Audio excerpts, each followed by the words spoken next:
ఈటల బాడాలు బీజేపీలో షాకింగ్ పరిణామాలు. గ్రేటర్లో సత్తా చాటాలని భావిస్తోన్న బీజేపీలో ఊహించని పరిణామాలు చోటు చేసుకుంటున్నాయి. సీనియర్ నేత ఎంపీగా ఉన్న ఈటల రాజేందర్ పార్టీ సమావేశంలో చేసిన కామెంట్స్ ఇప్పుడు కమలం పార్టీలో హాట్ టాపిక్ గా మారాయి. అసలు ఈటల ఆవేదన ఏంటి, ఆయన టార్గెట్ చేసింది ఎవరు, ఆయన డిమాండ్స్ ఏంటి అన్న అంశం ఇప్పుడు చర్చనీయాంశంగా మారింది.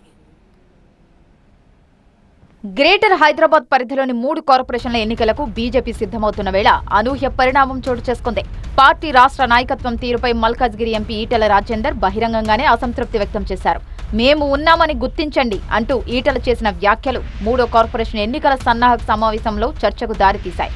దశాబ్దాల రాజకీయ అనుభవం ఉన్న తనలాంటి నేతలను విస్మరించడంపై తీవ్ర మనోవేదనకు గురయ్యారు.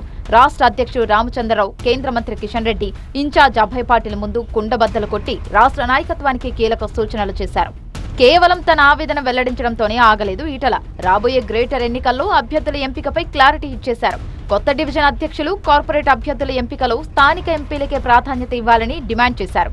తాను, రఘునందన్ రావు, కొండా విశ్వేశ్వర్ రెడ్డి ఇప్పటికే తమ నియోజకవర్గాల్లో సర్వేలు చేసుకుంటున్నామని, తామే అభ్యర్థులను నిర్ణయించి పార్టీకి చెప్తామని కుండబద్దలు కొట్టారు. అంటే అభ్యర్థుల ఎంపికలో రాష్ట్ర కమిటీ పెత్తనాన్ని ఆయన ముందే ప్రశ్నించినట్లయింది. ఇటీవల డివిజన్ అధ్యక్షుల ఎంపిక కోసం వేసిన అబ్జర్వర్ల జాబితా విషయంలో స్థానిక ఎంపీకి సమాచారం లేదని చర్చ నడుస్తోంది. పార్టీ నిర్ణయాల్లో తమకు కనీస సమాచారం అందడం లేదని ఈటల ఆరోపించడం ప్రాధాన్యత సంతరించుకుంది. మేమేమీ పార్ట్ టైం రాజకీయ నాయకులం కాదు, 24 గంటలు రాజకీయాల్లోనే ఉంటున్నాం అంటూ సెటైర్లు వేశారు.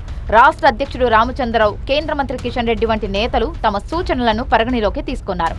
అందరి ముందే డిమాండ్ చేశారు. సీనియర్ నేతగా తనకంటూ ఒక గుర్తింపు ఉందని, దాన్ని కాపాడుకోవాల్సిన బాధ్యత పార్టీపై ఉంది అన్నది ఈటల ప్రధాన వాదన. మల్కాజ్గిరి పరిధిలో ఏ నిర్ణయం తీసుకోవాలన్నా తనను భాగస్వామ్యం చేయాలని స్థానిక ఎంపీగా ఈటల డిమాండ్ చేశారు.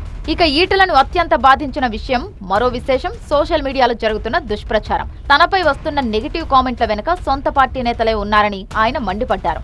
సొంత నేతలపైనే నెగిటివ్ క్యాంపెయిన్ చేయించడం మంచి సంప్రదాయం కాదని, ఇది పార్టీకి తీవ్ర నష్టం కలిగిస్తుందని హెచ్చరించారు. ఇలాంటి పనులకు పాల్పడే వారిపై పార్టీ సీరియస్ యాక్షన్ తీసుకోవాలని ఈటల డిమాండ్ చేశారు. మరి ఈటల రేపిన ఈ చిచ్చును అధిష్టానం ఎలా చల్లారుస్తుందో చూడాలి.